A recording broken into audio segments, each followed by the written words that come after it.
JBL پارتی باکس 120 اگه قصد خرید یه اسپیکر خوش قیمت از خانواده پارتی باکس رو داشته باشی، الان دیگه یه دوراهی بزرگ جلو پاته. پارتی باکس 110 رو بخری یا پارتی باکس 120 جدیده. پس تصمیم گرفتیم که تو این ویدیو این دوتا مدل رو با هم دیگه مقایسه جز به جز بکنیم و در نهایت ببینیم که کدوم بهتره و ارزش خرید بیشتری داره. چون ویدیو هم هیچ اسپانسری نداره، خیلی صادقانه و رک و راست میخوام بهتون بگم که کدوم یکی از اینا گزینه بهترین. پس تا آخر ویدیو همراه ما باشید. از نظر ظاهری دوتا اسپیکر رو میخوایم با هم مقایسه کنیم. اول از همه باید بهتون بگم که ابعاد اسپیکرها در حد 2-3 میلیمتر متفاوت شدن. پس سایز دوتا اسپیکر با هم دیگه فرقی ندارن. اما وزن اسپیکر هم خیلی تفاوت کم و کوچیکی داره. در حد 300-400 گرم تو حالت بدون جعبه با هم فرق دارن که از این نظرم دوباره یکسان. یه سری جزئیات کوچیک ظاهری هست که تو دوتا اسپیکر با هم دیگه متفاوتن. این نوار سیلیکونی بزرگ نارنجی رنگی که کمک میکرد اسپیکر 110 رو ما بتونیم افقی هم رو میز نگه داریم و ازش استفاده کنیم الان حذف شده. شاید ظاهر جذابتری داشته باشه و اینا خیلی چیز خوشگلی نبوده باشه، اما از نظر کاربردی به نظرم کاربردش کمتر شده و فقط میتونید 120 رو به صورت عمودی یا ایستاده استفاده کنید. خود توری رو اگر دقت بکنید توی پارتی باکس 110 مثلثی طراحی شده بود، اما توی پارتی باکس 120 شبیه 8 طراحی شده. شیارها یا برآمدگی‌های کنار اسپیکر هم با هم متفاوت شدن. اینجا هاشورهای موازی همدیگه داشتیم که اینجا تبدیل شدن به دایره‌هایی که انگار صدا رو دارن گسترش میدن و کمی خوشگل‌تر شدن. اما این جزئیات خیلی پر اهمیت نیست. توی پنل بالایی مهمترین تفاوت اینه که دسته پارتی باکس 110 تو دل بدنه طراحی شده بود و قابلیت باز و بسته شدن نداشت. اما پارتی باکس 120 دسته متحرکی که داره که شما میتونید بخوابونید و بازش بکنید و در واقع تو حالت اینکه بسته اصلا مشخص نیست. جای استند تبلت هم تو دل همین دسته تعبیه شده و متفاوت از جای استند تبلت روی پارتی باکس 110. این سه تا دکمه رنگی که روی پارتی باکس 120 وجود داره علاوه بر اینکه ظاهر اینجا رو کمی جذاب‌تر کرده، کارایش هم بیشتر کرده. برای دادن افکت های جذاب موقع پلی کردن موزیک میتونید از این دکمه ها استفاده کنید که کلا روی پارتی باکس 110 وجود نداشت. و یک کلید جدید که روی پنل اضافه شده به اسم اوراکست که کارش اینه اسپیکرها رو به هم دیگه متصل بکنه. تو نسل قبلی پشت اسپیکر و تو قسمت درپوش قرار داشت و البته اسمش TWS. علاوه بر اینکه جای کلید خیلی بهتر طراحی شده و راحت تر میشه ازش استفاده کرد، کارکرد اوراکست از TWS خیلی بیشتره. تو نسل قبل فقط میتونستید پارتی باکس 110 رو به 310 و 710 متصل کنید، اما الان به همه مدل های اسپیکر JBL که اوراکست رو پشتیبانی میکنن میشه متصل شد. مهم نیست چه سایزی یا چه ابعادی داره. حتی کلیپ پنج کوچیک یا اکستریم رومیزی رو میتونید به پارتی باکس 120 متصل کنید و اینجا این قابلیت خیلی کاربردی تر شده. تنها عیبی که میشه به اوراکست گرفت اینه که به نسل قبلی خودش متصل نمیشه. یعنی الان شما نمیتونید پارتی باکس 120 رو حتی به 110 هم متصل کنید، چون 110 از اوراکست پشتیبانی نمیکنه و این عیب بزرگی. اما برگردیم سراغ تفاوت‌های ظاهری دیگه. تو پنل پشتی درپوشی که باز میکنید اولین چیز اینه که یه چراغ کوچیک اضافه شده چش و چال اون ببینه که این پشت چه خبره. تو پارتی باکس 110 چراغی وجود نداشت.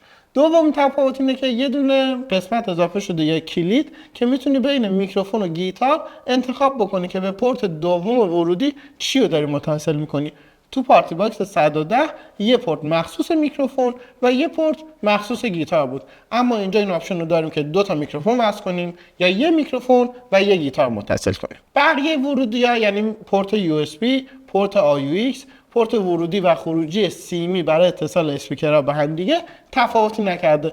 پیچ گین هم سر جاشه که میتونی برای تنظیم صدا ازش استفاده بکنی. کمی پایینتر تو پارتی باکس 120 یه محفظه جدیدی طراحی شده که وقتی کلیدش رو بزنید و درش رو باز کنید میبینید میتونید باتری رو ازش جدا بکنید. این قابلیت کلا تو پارتی باکس 110 وجود نداشت و این مهمترین تفاوت این دوتا اسپیکر با همه و بهترین و بزرگترین مزیت پارتی باکس 120 هم ربط داره به همین قابل تعویض بودن باتریش. چرا انقدر دارم تاکید میکنم که خیلی اهمیت داره؟ به خاطر اینکه اول از همه شما وقتی دارید از اسپیکر استفاده میکنید و برق دم دستتونه کلا میتونید باتری رو جدا بکنید و از مدار خارج کنید. اینطوری عمر باتریتون بیشتر میشه و اسپیکر به صورت تنها داره مستقیم از برق استفاده میکنه. خیلی از وقتا هم که باتریتون آسیب میبینه دیگه نیاز نیستش اسپیکر رو بار کنید بفرستید برای تعمیرکار اون اسپیکر رو باز کنه و در نهایت باتری رو عوض کنه. فقط کافیه یه باتری خودتون تهیه کنید و جابجا کنید. به اینا محدود نمیشه. فکر اینو بکنید که 12 ساعت پلی تایم این باتری براتون کمه. خب 24 ساعت چطوره؟ فقط کافیه یه باتری زاپاس بگیرید. حالا با داشتن 2 تا باتری میتونید اسپیکر رو بردارید و هر جا که دلتون خواست برید. 12 ساعت با باتری اول پلی کنید و باتری رو عوض کنید. حالا دوباره 12 ساعت دیگه پلی کنید. بی‌نظیر قابل تعویض بودن باتری و خیلی کمک میکنه و استفاده رو بهتر و جذاب‌تر میکنه. پس درسته که از نظر پلی تایم و زمان شارژ شدن تفاوتی با نسل قبلی نداشت، اما به خاطر قابل تعویض بودن پکیج باتری خیلی بهتر و با کیفیت تر شد. چیز دیگه ای که تو پنل جلویی تغییر کرده LED هایی که توی 120 اضافه شده به صورت یه نوار نازک قسمت بالا و پایین که رقص نور رو خیلی جذاب تر کردن. با توجه به اینکه جای توییترها تغییر کرده و از این قسمت وسط اومده توی بالا قرار گرفته، رقص نور هم اومده JBL تغییر داده و دیگه روی توییترها چراغ یا LED کار نکرده و کل LED به صورت همون نوار LED و دور این هشت بزرگی که این وسط قرار گرفته. درسته که محل قرارگیری توییترها فرق کرده اما سایز درایو ها اصلا تغییری نکرده. 2 تا ووفر 5.25 اینچی، 2 تا توییتر 2.25 اینچی توی هر دو نسل استفاده شدن. توان خروجی هم همچنان همون 160 واته و تغییری نکرده. هر دو اسپیکر مقاومت یکسانی در مقابل رطوبت دارن. استاندارد IPX4 که عدد خیلی بالایی هم نیست و کاش JBL توی نسل جدید کم این استاندارد رو بالاتر می آورد. اما از نسخه بلوتوث جدیدی توی پارتی باکس 120 استفاده شده.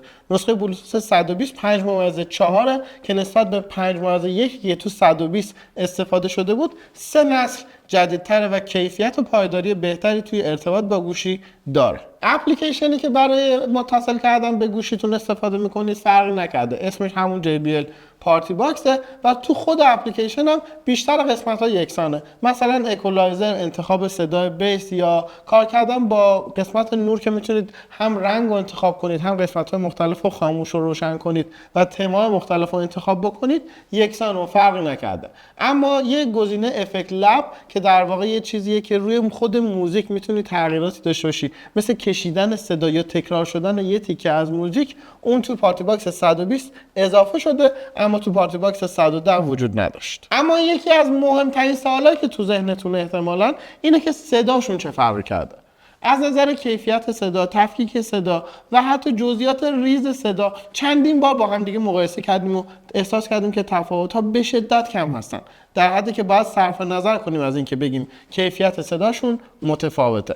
اما بلندی صدای پارتی باکس 120 حدوداً 5% تا 7-8% بیشتر شده و صدای رساتر و بلندتری رو شما میشنوید.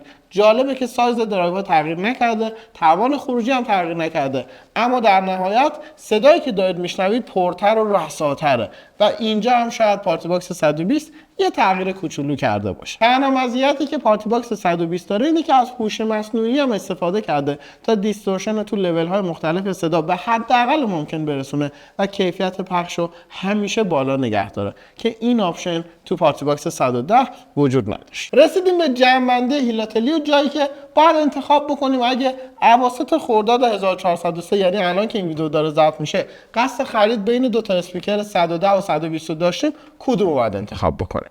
با توجه به قیمت حدود 18 میلیونی پارتی باکس 110 و حدود 24 میلیونی پارتی باکس 120 و مجموع تفاوت‌هایی که تو طول ویدیو بهتون گفتم، در حال حاضر همچنان پارتی باکس 110 ارزش خرید بیشتری داره و به نظر من منطقی نیست که 6 میلیون تومان اضافه تر هزینه بکنید و پارتی باکس 120 جدید با قابلیت‌های جدیدترش رو بگیرید.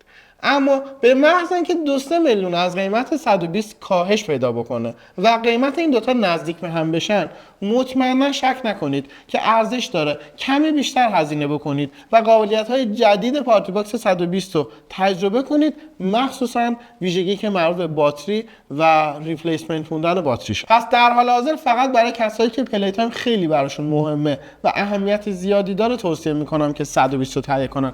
البته باید در نظر بگیرید که به قیمت این این اسپیکر یه باتری $60 هم اضافه باید بکنید تا 2 تا باتری داشته باشید و بتونید پلی تایم 24 ساعته رو تجربه کنید. خیلی ممنونم که ویدیو رو تا اینجا دیدید و امیدوارم که خیلی دقیق و روکراست متوجه شده باشید که فعلا 920 رو بخرید. دمتون گرم. مرسی.